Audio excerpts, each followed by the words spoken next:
Thanks for choosing 7 News on this Wednesday morning at 6. I'm Claire Crouch. And I'm Monty. Police in Israel are questioning a Palestinian man this morning after he stabbed several people on a bus in an apparent terror attack.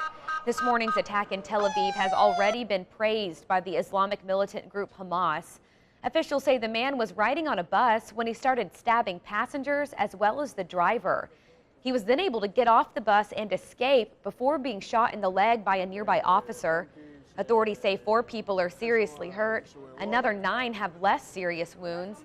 Over the past few months, around a dozen people have been killed in similar lone wolf attacks perpetrated by Palestinians in Israel. New developments as a man and woman are behind bars this morning in connection with one of 2 separate deadly shootings that happened within hours of each other in Oklahoma City.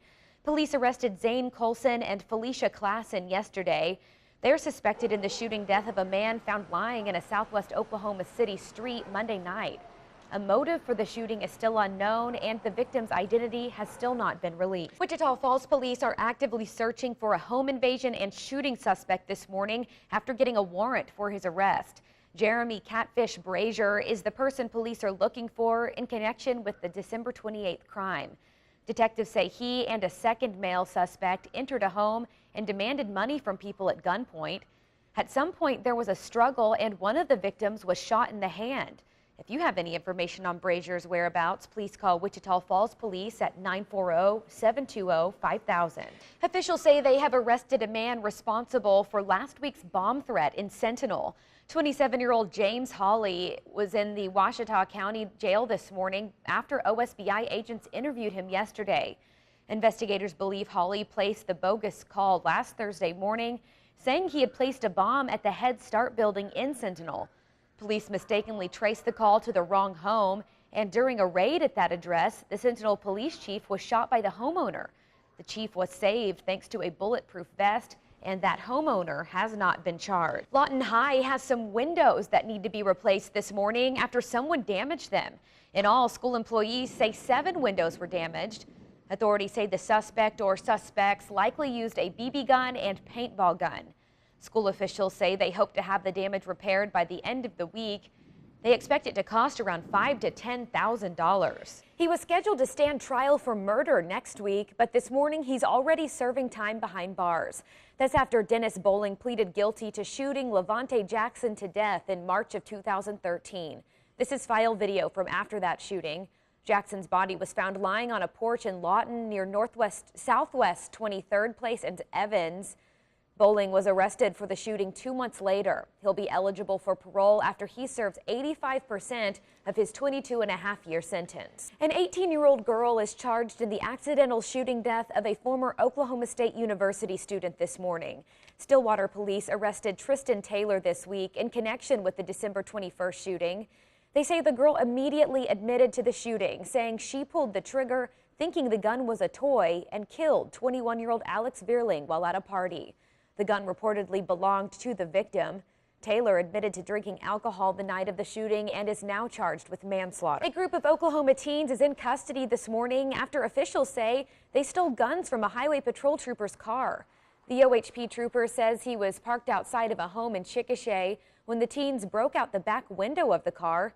They got away with an AR-15 rifle and a 12-gauge shotgun along with a box of ammunition. The 3 were later found with the guns. The oldest teen claims he wasn't involved in the theft but did not call to report the crime. The other 2 teens were released to their parents because they are minors. A shed in Altus is destroyed this morning after being engulfed in flames, but fire officials say it could have been much worse. Firefighters say they were fortunate to get a handle on the blaze before strong winds caused it to spread. Several departments responded to the fire last night near South County Road 205 in Jackson County. Firefighters say it was sparked by a heat lamp. This morning, they are currently monitoring 4 patients at risk for Ebola. And now the state has a new biocontainment center to treat patients with infectious diseases. This 4,000 square foot facility at OU Medical Center in Oklahoma City was given the green light after several Ebola cases in Texas, and it's now ready to be used should the need arise. And just because it's been a few months, it doesn't mean that the potential and risk has gone away. It just means our endeavor to be prepared must continue. The new facility is totally isolated from other hospital floors and buildings. It's equipped with 2 patient rooms, a biohazard room, and a lab.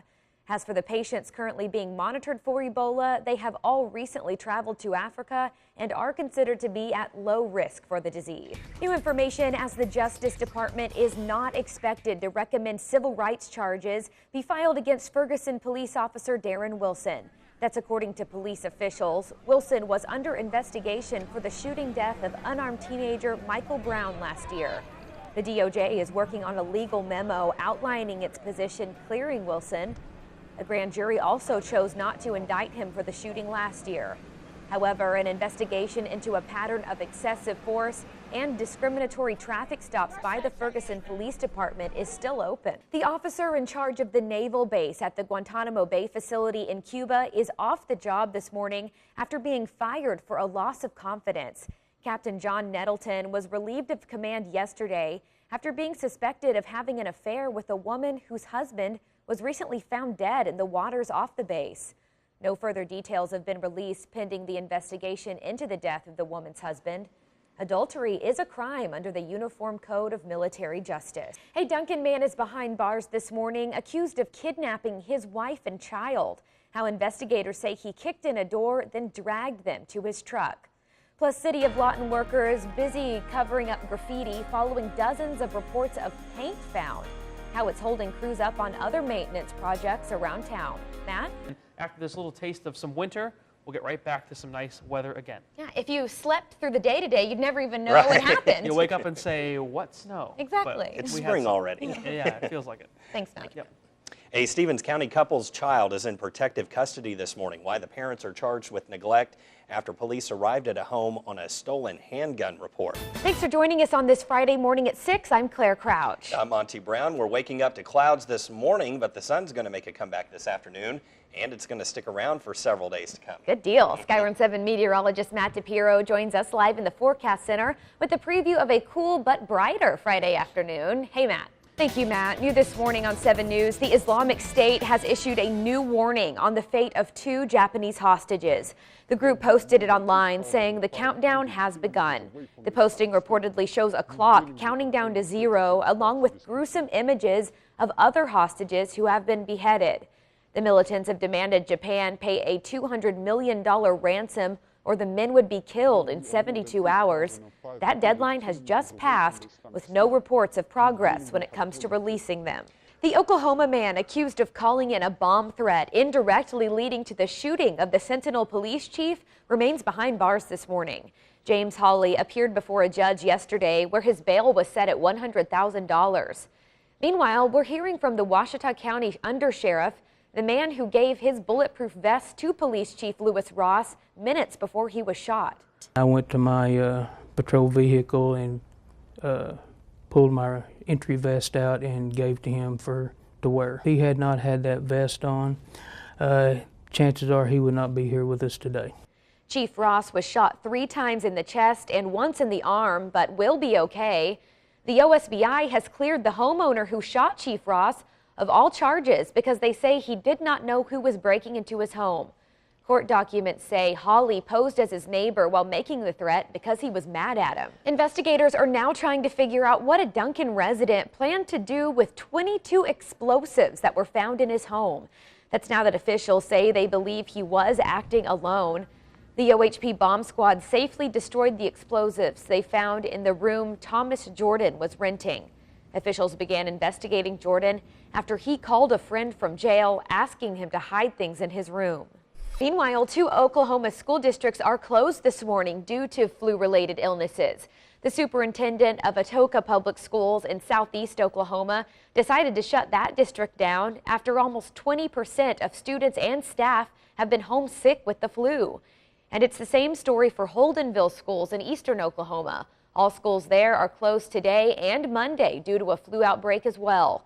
Crews in both towns are disinfecting the schools to make them safe for students to return next week. New information as refrigerated High Point beer could be coming to Oklahoma liquor stores if one lawmaker gets her way. Under the measure by Senator Stephanie Bice of Oklahoma City, liquor stores would have the option to refrigerate and sell cold High Point beer. Currently, liquor stores can only sell the Higher Point beer at room temperature. Bice says in addition to giving Oklahomans something they've been wanting, the bill would also increase the shelf life of the product. Dunkin' car washes would have to shut down for 2 days a week, limit their hours, and restrict their water output if they want to stay open. Those are the new guidelines proposed to the City Council for Stage 5 restrictions. The ordinance bans all outdoor watering, but city officials are working with car wash owners to try and keep them in business through the drought. A former Tipton teacher is charged with raping students again. Why those charges were once dismissed and what's changed since then. Plus, the Texas Rangers investigating this morning after a woman threatened officers at a police department with a weapon. How officers responded with deadly force. Matt?